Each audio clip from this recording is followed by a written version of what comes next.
निगम कल्पतरोर्गलितं फलम् निगम कल्पतरोर्गलितं फलम् सुखमुखादमृतद्रवसंयुतम् सुखमुखादमृतद्रवसंयुतम् पिबत भागवतं रसमालयम् पिबत भागवतं रसमालयम् मुहुर्हो रसिका भुवि भावुका मुहुर्हो रसिका भुवि भावुका। बड़ा सुंदर श्री व्यास जी महाराज ने बताया। कहते हैं निगम कल्प तरोर गलितम फलम नितराम गमयति बोधयति स निगमो वेदः।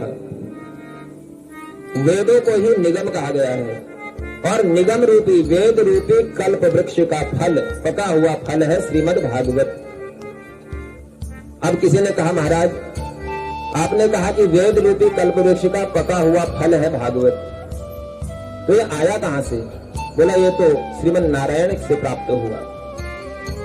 अब नारायण से जब प्राप्त हुआ तो इस पृथ्वी पर आते आते जब ये पका हुआ फल आया होगा तो गिर करके पिचक गया होगा, फूट गया होगा, पिलपिला हो गया होगा और आप कहते हो उसे ग्रहण करो। कैसे?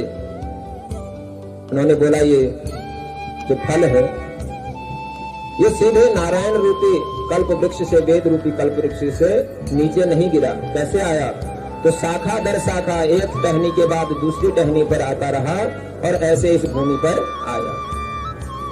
ठीक है महाराज, तो जरा बताइए कौन से वृक्ष से आया और कैसे टहनियों में आया?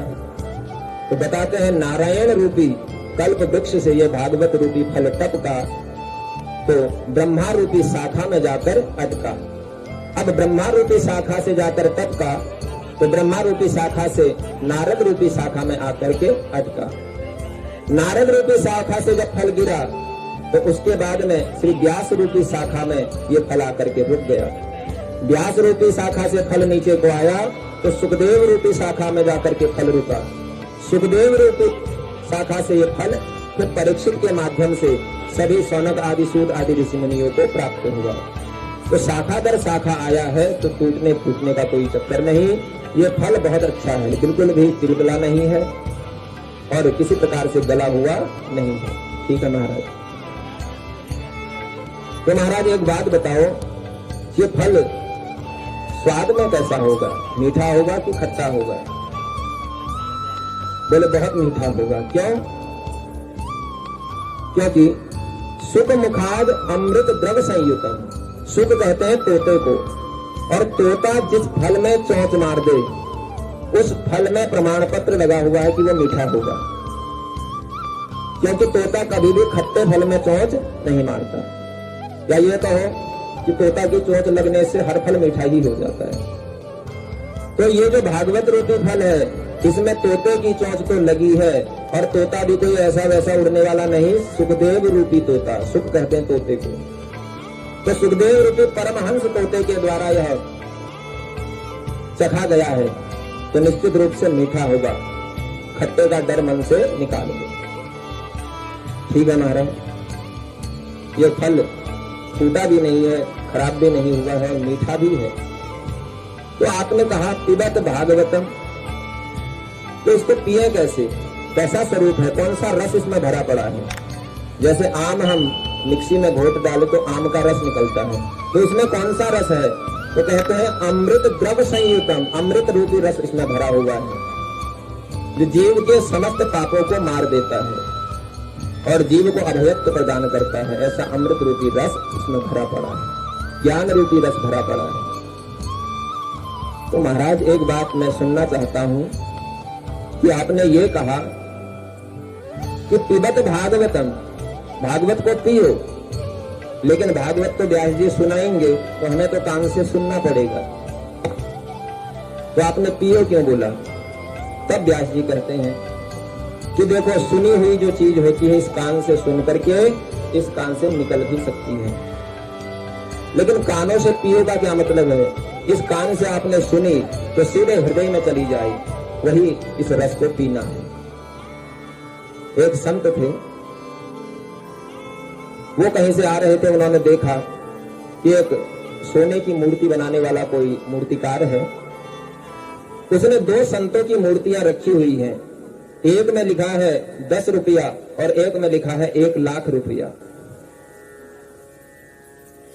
और साथ में एक प्रतियोगिता रखी है कि इनमें से जो पहचान लेगा कि कौन सी 10 रुपए की है, कौन सी 1 लाख की है, वह विजेता घोषित होगा। अब सब देखने लगे, सब तोलने लगे मूर्तियों को, लेकिन किसी की समझ में कुछ नहीं आया। सबका वजन भी बराबर, सब में धातु भी बराबर, हर चीज एक जैसी, लेकिन कोई पहचान नहीं पाया कि कौन सी 10 की, कौन सी 1 लाख की। एक संत जा रहे थे, क्योंकि जो संत होते हैं वो विवेकी होते हैं, धैर्य से काम लेते हैं। एक साधारण सा मनुष्य अगर उससे कोई चीज पूछ दिया जाए तो सोचे समझे बिना सीधे तड़ाक से जवाब दे देगा, लेकिन संत से यदि कोई बात पूछोगे तो विवेक से सोच समझ करके उसका जवाब देगा। अब संत से जब पूछा गया कि महाराज जी ये 2 मूर्तियां हैं, इनमें एक 10 रुपए की है, एक 1 लाख की है, क्या आप बता सकते हो कौन 10 की, कौन 1 लाख की? तो उन्होंने बोला अभी रुको, थोड़ी देर में बताता हूं। अपने झोली में हाथ डाला और एक रक्षा सूत्र, जो रक्षा धागा होता है, वो निकाला और उसको अच्छे से बांट लिया। अब उसमें से वो जो बत्ती बनी वो एक मूर्ति के कान में डाली तो कान से दूसरे कान से निकल गई, और दूसरी मूर्ति के कान में डाली तो वो जाती ही चली गई, बाहर निकली ही नहीं, अंदर की अंदर जाती रही। तो संत ने बोला यही मूर्ति है 1 लाख की, और जो इस कान से डाल के उस कान से निकल गई वो 10 रुपए की मूर्ति है। क्यों? बोले जिसने जीवन में जो ज्ञान मिल रहा था वो ज्ञान इस कान से सुनकर इस कान से निकाल दिया, तो उसका इस संसार में कोई काम नहीं, उसका कोई मूल्य नहीं, वो 10 रुपए का ही है, उसके जीवन का कोई मूल्य नहीं है, निरर्थक उसका जीवन है। लेकिन जिसने अच्छी बातों को कान से सुनकर के हृदय में बैठा लिया तो निश्चित रूप से 1 लाख का है, और इस संसार के लिए बहुत मूल्यवान वह है, उसकी बहुत आवश्यकता इस संसार को है। तो ऐसी कथा है, इस कथा को इसीलिए कहा पियो, पिबत भागवतम, इस भागवत को पियो। अच्छा महाराज कब तक पिए? तो कहते हैं आलयम, पिबत भागवतम रसम आलयम, तब तक पियो जब तक तुम्हारे अंदर इसका तालाब ना बन जाए, आलय ना बन जाए, घर ना बन जाए। आलयम मोक्ष पर्यंतम, जब तक तुम्हें मुक्ति ना मिल जाए तब तक भागवत कथामृत को पीते रहो, पीते रहो, पीते रहो। और उसके बाद क्या कहते हैं? उसके बाद कहते हैं कि मोह रहो रसिका भूमि भावुका, बार बार पियो, और बुलाते किसको है सुनने के लिए? रसिकों को और भावुकों को। रसिक जो कथा के रस को पीना चाहते हैं, जिनकी कथा में अपार श्रद्धा है, उनको बुलाया, निमंत्रण दिया। और भावुकों को, जो भावुक लोग होते हैं, जो इस भावना को जानते हैं कि भगवान ने किस प्रकार से लीलाएं करी, उनको अपने मन में स्मरण करते हैं, उन रसिकों को और भावुकों को बुलाया। तो ऋषि मुनियों ने कहा महाराज आपने रसिकों को बुलाया, भावुकों को बुलाया, क्या कोई साधारण सा व्यक्ति कथा नहीं सुन सकता? बोले नहीं, सुनने में कोई आपत्ति नहीं, कोई भी आकर के कथा सुन सकता है, कथा में निमंत्रण की कोई आवश्यकता नहीं होती। जो ये सोचता है कि मुझे निमंत्रण मिलेगा तब मैं कथा में जाऊं, तो ऐसा जीव महापाप का भागी होता है, क्योंकि कथाओं का निमंत्रण किसी को दिया नहीं जाता। ये तो स्वतंत्र निमंत्रण है, जहां पोस्टर लगा दिखा तो भागते हुए चले आओ। तो रसिकों को और भावुकों को इसलिए बुलाया क्योंकि रसिक और भावुक है, वो कथा में आएंगे तो आराम से बैठ करके कथा सुनेंगे। अब सबको ही बुला देते निमंत्रण देके, तो जिसका मन नहीं है वो भी आता, अरे हमको तो निमंत्रण आया है, जाते हैं। और आने के बाद कथा कम सुनते, कथा में विघ्न ज्यादा डालते। लेकिन अब बिना निमंत्रण के आए हैं तो जो आराम से बैठे हैं वो तो ठीक है, लेकिन जो कथा में विघ्न डाल रहे हैं तो उनको भगाया भी जा सकता है। बोलो राधे राधे, फिर बोल रहे हैं आधे। तो राधे राधे आपने बोलोगे तो ऊपर वाला बोलने में देर नहीं करेगा। वैसे तो नवमी के दिन से बोलने वाले हैं ऊपर वाले, लेकिन आपकी कंजूसी रही राधे राधे में, तो फिर बहुत जोर जोर से बोलेंगे, 4:30 बजे भागना पड़ेगा। इसलिए राधे राधे बोलने में कंजूसी नहीं। क्योंकि इसमें कंजूसी करोगे तो सबको नींद आने लगेगी। इसलिए जोर से एक बार राधे राधे। तो अब रसिकों को बुलाया, भावुकों को बुलाया, क्योंकि पानी की कीमत वही जानता है, पानी की कीमत वही जानता है जिसको प्यास लगी होती है। जिसको कथा सुनने का मन है वो कथा के महत्व को जानता है, वो समझता है।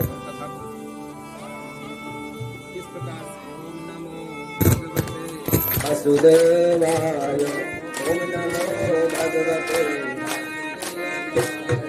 वासुदेवाय श्री भक्त वत्सलाय श्री भक्त वत्सलाय ओम नमो भगवते वासुदेवाय ओम नमो भगवते वासुदेवाय ओम नमो भगवते वासुदेवाय ओम नमो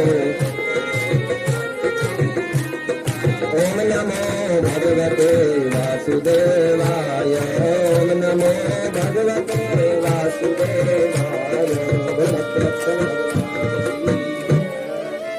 अब जो है भावुकों को बुलाया, रसिकों को बुलाया, तो पानी की कीमत वही जानता है जिसको प्यास लगी है। अब किसी ने पानी का प्याऊ लगाया, बहुत सुंदर मीठा पानी, उसमें गुरास का रस मिला करके रखा है, और चौराहे पर जाकर के खड़ा हो गया बाल्टी लेके कि आओ भाई साहब पानी पियो, बहन जी पानी पियो। अब जिसको प्यास लगी थी उसने तो बड़े प्रेम से पिया और खूब बधाई, खूब आशीर्वाद उस प्याऊ वाले को दिया। लेकिन तभी एक ऐसी गाड़ी में कुछ सेठ जी लोग निकल रहे थे, तो उसका भी दरवाजा खटखटाया, दरवाजे की खिड़की खोली, बाबूजी पानी पी लो। अब बाबूजी को तो प्यास लगी नहीं थी, तो बाबूजी ने बोला हमें नहीं पीना है पानी। अरे बाबूजी हमने बहुत मेहनत से पानी तैयार किया है, बस आधा गिलास पी लो। बोले ठीक है पी तो लेंगे, लेकिन एक बात बताओ कि पानी ज्यादा ठंडा तो नहीं है? बोले नहीं महाराज बहुत अच्छा पानी है, कोई परेशानी आपको नहीं होती। चलो ठीक है पानी तो ठीक है, लेकिन ये बताओ कुएं का है कि नदी का है कि नल का है कि तालाब का है, कहाँ का है? तो बोला महाराज हमारे अपने घर में कुआं खुदवाया है, उसी का है, साफ पानी है। तो छान कर भरा कि बिना छाने भर लाए थे? बोले महाराज छान करके भर लाए। अच्छा जिस बर्तन में रखा वो बर्तन माजा है कि नहीं माजा है? तो तरह तरह की बात करने लगा, और पानी लास्ट में बोल दिया कि मुझे प्यास नहीं लगी है, और चला गया। लेकिन यदि वही जो एसी में बैठे हुए महोदय कहीं रेगिस्तान में फंसे होते नंगे पांव, और ऊपर धूप चमक रही होती, प्राण निकलने को तैयार होते, उस समय पानी छाना है कि नल का है कि कुएं का है कि ठंडा है कि गर्म है, कुछ याद आता? कभी नहीं आता। उस समय तो नीचे गिरा हुआ भी पानी मिलता तो उसे भी पी जाते। इसीलिए कथा में उन्हीं को निमंत्रण दिया जो रसिक हैं, जो भावुक हैं, जो कथा के महत्व को जानते हैं। अब किसी ने कहा अरे भैया जयंती में कथा चल रही है, चलो कथा सुन के आते हैं। अब जिसका मन नहीं था उसने कहा अरे क्या कथा, वही 3 फुट का आसन, वही 6 फुट के व्यास, वही कथा, वही पुराण, बस 1 बजे से 4 बजे तक सुनाएंगे। छोड़ो यहाँ तक आवाज आएगी तो ठीक है, नहीं तो अपने आप रहता है। 3 घंटा सो लेंगे, कुछ नहीं तो पड़ोसी से लड़ाई तब भी कर लेंगे, बोले राधे राधे। क्योंकि यहाँ अगर बैठना है तो यहाँ तो सिस्टम से बैठना पड़ेगा। यहाँ अगर किसी का एक दूसरे से बोलने का मन है भी तो एक बोलना चाहता है तो सुनने वाला सुनने को तैयार नहीं, तो बोलने वाला बोले किससे? बहुत परेशानी, बहुत दिक्कत होती है। इसलिए मन को जबरदस्ती बांध के रखना पड़ता है। और मन कब बंधता है? जब आप कथा के प्रत्येक शब्द को सुनते हो, जब आपकी नजरें व्यासपीठ पर टिकी हो। क्योंकि श्रोता बड़े अलग अलग प्रकार के होते हैं। जरा सुनना इसको। अब आप कथा में आए हो तो घर की सारी बातें भूलने का प्रयास करना है। घर में जो हो रहा है होने दो, 3 घंटे के लिए सब छोड़ दो। तो श्रोता 3 प्रकार के होते हैं। एक होते हैं श्रोता, दूसरे होते हैं सरोता और तीसरे होते हैं श्रोता। तो सबसे पहले श्रोता की बात बताते हैं। श्रोता कौन है? जो पूरी कथा में किसी को परेशान नहीं करते, यहां तक कि अपने आप को भी परेशान नहीं करते। बस ज्यादा परेशानी है तो घूंघट की आड़ ले ली और प्रेम से सिर को ऐसे हिलाते रहे, तो बगल वाला भी सोचता है खूब आनंद बरस रहा है, शायद परमात्मा के साथ ही बैठा हुआ है। अब श्रोता से अगर बाद में पूछोगे, जब कथा हो गई, तेरी बहन कथा पूरी हो गई, तो वो ये नहीं बोलेगी कि मैं सोई हूं, बल्कि हाँ हाँ बहन मैंने तो सुनी, बहुत अच्छी कथा हुई थी। क्या हुआ था? अरे हुआ जो भी था लेकिन बहुत अच्छा हुआ था, बोले राधे राधे। तो श्रोता कौन है? एक दादाजी किसी के थे घर में, अब उनके मंदिर में कथा चल रही थी। अब बहू रानी ने कहा कि आप और आपका नाती घर में रहो और ये छत में गेहूं सुखाने के लिए डाले हुए हैं, इनका ध्यान रखना, बंदर खाने के लिए आएंगे तो उनको भगाना। अब दादाजी का मन था कथा में जाने का, लेकिन अब बहू का आदेश है तो पालन भी जरूरी। लेकिन नाती ने सोचा दादाजी का मन तो है कथा में और इधर गेहूं के पहरेदारी में बैठे हैं, तो लेकर के चला गया। अब दादाजी को सौल औल उड़ा के अच्छे से ले गया कि कहीं मैया देख ना ले आपको, ऐसे ही बैठे रहना। और कथा पंडाल में सबसे आगे बैठा दिया, व्यास जी के ठीक आगे, और अपना नाती वहां से आ गया। इधर कथा होती रही और उधर दादाजी सोते रहे, क्योंकि घूंघट की आड़ तो मिली ही थी। तो अब कथा में आए जरूर थे, ध्यान गया था गेहूं में कि बहू ने कहा था बंदरों को भगाना है, कहीं गेहूं खा लिए तो आज हमारा ही बोरिया बिस्तरा बोलना हो जाए। तो इतने में क्या हुआ, सपना आया कि बंदर आ गया, गेहूं खा रहा, हाथ में लाठी थी। तो तुरंत रे बंदर को मारने गए और व्यासपीठ पर ही बजा दिया लाठी, बोले राधे राधे। तो कभी कभी श्रोता इतना विचित्र भी हो सकता है, इसलिए कथा में जब भी जयकारा हो जोर से। दूसरा है सरोता, जो कथा कुछ भी चल रही हो, सुनता सब कुछ है, लेकिन उस कथा में कौन सी कमी निकल जाए।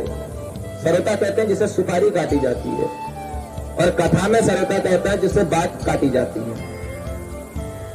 क्या अच्छा कथा में हो रहा है उसमें ध्यान देना छोड़ करके कहीं पर कुछ ऐसा मिल जाए, कोई मंडप में कोई टेढ़ा मेढ़ा कुछ मिल जाए, आसन ऊंचा नीचा कुछ दिख जाए, तो वो कमी ढूंढने में ही लगा रहता है। कथा में जो चल रहा है उस पर उसका ध्यान ही नहीं होता। एक माता जी बैठी थी कथा सुनने के लिए सबसे आगे, अब जबरदस्ती पड़ोसी आ गए थे तो खुद भी आ गई थी। अब कथा में मन कैसे लगे? तन तो आ सकता है कथा में, लेकिन मन तो लाना पड़ेगा। मन तब लगेगा जब भक्ति मन में होगी। अब बूढ़ी माता जी सामने बैठी थी, व्यास जी प्रसंग सुना रहे थे कृष्ण चरित्र का, बाल लीलाओं का, और कृष्ण की बाल लीलाओं में हर कोई हंसता है। जो जीवन में कभी नहीं हंसा वो भी हंसता है। तो ऐसा दिव्य बाल लीला श्री कृष्ण की है। अब माता जी सुनकर बाल लीला रही थी, लेकिन ध्यान कहीं और था।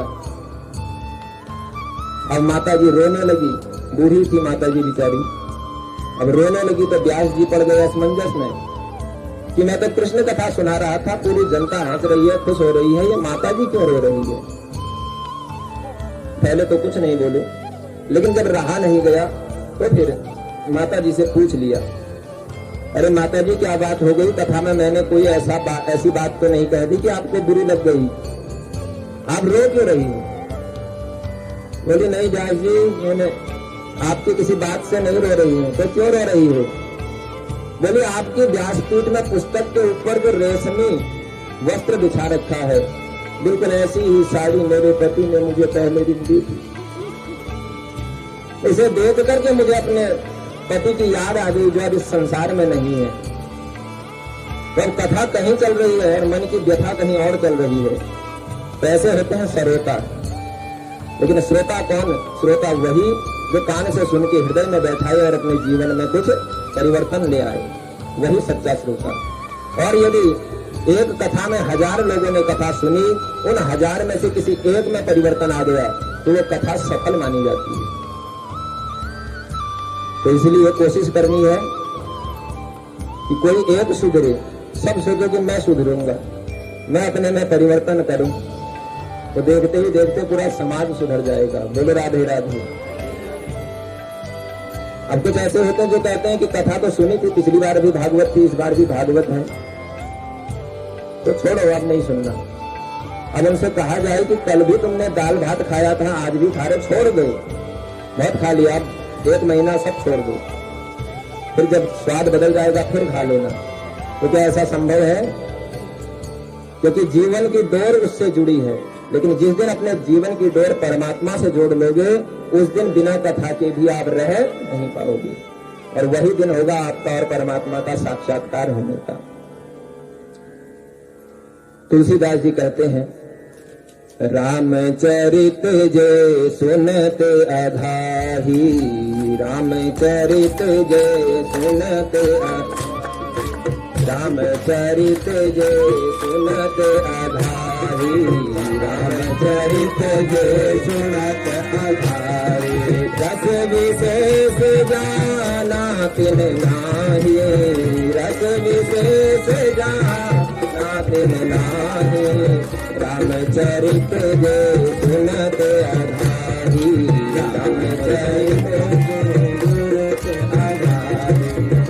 विशेष जिस दिन हमने मान लिया, जिस दिन समझ में आपने कदम बढ़ा दिया, संसार में रहना है, रिश्ते नाते निभाने हैं, प्रेम करना है, सब कुछ करना है, लेकिन आसक्ति नहीं करनी, ये बयानबाजी नहीं करनी कि तुम चले जाओगे तो हम कैसे रहेंगे, क्योंकि कोई किसी के बिना नहीं मरता। संसार में 2 ही व्यक्ति ऐसे हुए जो किसी के बिना मरे। एक थे महाराज दशरथ। कहते हैं रामचरित जो सुनत अधाही, जो भगवान के दिव्य चरित्रों को सुनकर के अधा जाए, जो कहे कि पिछली बार भी सुना था, कितना सुने, सुन के परेशान हो गए, तो उसने भगवान के नाम के रस को जाना ही नहीं, रस विशेष जाना कि नहीं। और जिन हरि कथा सुने ही नहीं काना, जिनके कानों ने भगवान की कथा नहीं सुनी, उनके कान कैसे हैं? तो कहते हैं श्रवण रंध्र अहि भवन समाना।